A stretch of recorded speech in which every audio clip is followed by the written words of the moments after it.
Hello मित्रांनो, मी शिवली आणि माझ्या किचनमध्ये तुमच्या मनापासून स्वागत. आज आपण हुलग्याचं कालवण बनवूया. महाराष्ट्रीयन विलेज स्टाईल म्हणजे माझ्या विलेज स्टाईल हुलग्याचं कालवण खूपच यम्मी. व्हाईट करी बनवूया आणि अगदी सिंपल. काय जास्त मसाला नाही, जास्त काहीच नाही. मी येथे मोड आलेले हुलगे घेतले, तुम्ही बघू शकता. अर्धी वाटी होईल, जास्त नाहीये. आणि खूप छान धुवून घ्यायचे आणि त्यानंतर थोडं पाणी घालून घ्यायचे. पाणी घातलं आणि थोडंसं मीठ घातलं, जास्त नाही, अगदी थोडंसं 1/4 टीस्पून मी मीठ घातलं. आता उकळून घ्यायचंय.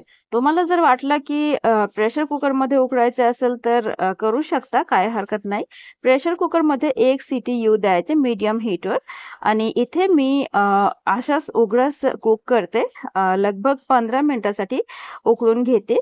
इथे बघा मित्रांनो, उकळून झालेलं आहे. 15 मिनिटासाठी उकळून घेतले मी. पाणी थोडं काळं झालेलं आहे आणि हुलगं खूप छान शिजलेलं आहे. पाणी फेकायचं नाहीये. पाण्यात खूप भरपूर न्यूट्रिएंट्स आहे आणि खूप भरपूर फ्लेवर आहे, म्हणून पाणी काढायचे नाहीये. आता तेलात मी घालते ऑनियन. तुम्हाला जर वाटलं थोडी फोडणी टाकायची असेल तर तुम्ही टाकू शकता. जिरे मोहरीची फोडणी घालू शकता. पण मी नाही केले. ही विशेष भाजीत माझ्या नवऱ्याला म्हणजे जिरे मोहरीची फोडणी आवडत नाही, म्हणून मी स्किप केले. तुम्हाला वाटलं तर तुम्ही घालू शकता. आता कांद्याचे कलर थोडंसं ट्रान्सलुसंट झाले आणि त्याच्यानंतर मी घातले इथे लसूण मिरचीचा ठेचा. 8 ते 10 पाकळे लसूण घेतले होते आणि चवीपुरती हिरवी मिरची. आता लसणाचा कच्चा फ्लेवर संपलेपर्यंत भाजून घ्यायचे आणि त्यानंतर टोमॅटो घालून घ्यायचे. इथे मी एक मोठा साईजचे टोमॅटो घेतले बारीक चिरून. आणि टोमॅटो घातल्यानंतर आपण घालूया थोडं मीठ, म्हणजे चवीपुरती मीठ घालायचं आहे. हुलगं उकडताना मी थोडंसं मीठ घातलं होतं, म्हणून तेवढे लक्षात ठेवायचे आणि त्याच्यानुसार मीठ घालायचं. आणि इथे घालते मी धने पावडर थोडासा, म्हणजे 1 टीस्पून होईल एवढी धने पावडर. अजून काही मसाला नाही घालायचे. अगदी सिंपल विलेज स्टाईल, माझ्या गावाच्या स्टाईल. अगदी साधी पद्धतीच्या हुलगाचं कालवण खूपच टेस्टी असते. अशी पद्धतीने तुम्ही पण नक्की बनवून बघा. आता टोमॅटो खूप छान सॉफ्ट झालेले आहेत. आता आपण घालू उकडलेला हुलगा. बघा, जर थोडा मॅश करायचे असेल तर मॅश करू शकता, नाहीतर असं पण घालू शकता. आता मी हुलगं घालून घेते. पाणी पण आपण घालून घेऊ, पाणी फेकायचं नाहीये. आणि तरी थोडंसं घट्ट करायला मी इथे थोडा भाजलेल्या शेंगदाण्याचा पावडर घालणार आहे.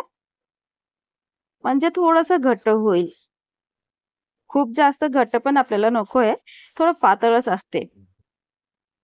आता 3 ते 4 चमचा जेवढे तुम्हाला आवडते तेवढे तुम्ही घालून घ्या. याच कालवणाला जर तुम्हाला मसालेदार करायचे असेल तर ते पण तुम्ही करू शकता. म्हणजे जेव्हा आपण धने पावडर टाकलं होतं तेव्हा तुम्ही बाकीचे सगळे मसाले घालू शकता तुमच्या आवडीनुसार. मग मसालेदारच होईल. आता बघा मित्रांनो, मी 7-8 मिनिटासाठी उकळून घेतले आणि शेवटीला थोडंसं मीठ चेक करून घ्यायचं. जर अजून लागत असलं तर अजून घालून घ्या. आणि शेवटीला घालूया थोडीशी फ्रेश कोथिंबीर. कोथिंबीर घातल्यानंतर 1 ते 1.5 मिनिटासाठी परत उकळून घेऊया आणि त्याच्यानंतर आपली करी अगदी तयार होईल पूर्णपणे. आणि त्याच्यानंतर आपण सर्व्ह करू गरमागरम. बघा मित्रांनो, आपली करी अगदी तयार आहे. आता हीट बंद करूया आणि थोड्या वेळासाठी वेट करायचं. 10 मिनिट रेस्ट करून आता बघा टेक्स्चर थोडंसं घट्ट दिसतंय पहिल्यापेक्षा आणि टेक्स्चर पण खूप छान आलेलं आहे, अगदी चमकदार. आता चला मित्रांनो, सर्व्ह करून घेऊया. या कालवणाला तुम्ही भातासोबत सर्व्ह करू शकता, भाकरी चपातीसोबत सर्व्ह करू शकता. कशासोबतही सर्व्ह करा. खूपच टेस्टी आहे, खूपच यम्मी आहे. तुम्ही नक्की ही रेसिपी ट्राय करून बघा मित्रांनो, आणि ट्राय केली तर कमेंट करून नक्की सांगा की तुम्हाला कशी वाटली. व्हिडिओ आवडला असेल तर प्लीज एक लाईक करा आणि प्लीज प्लीज माझ्या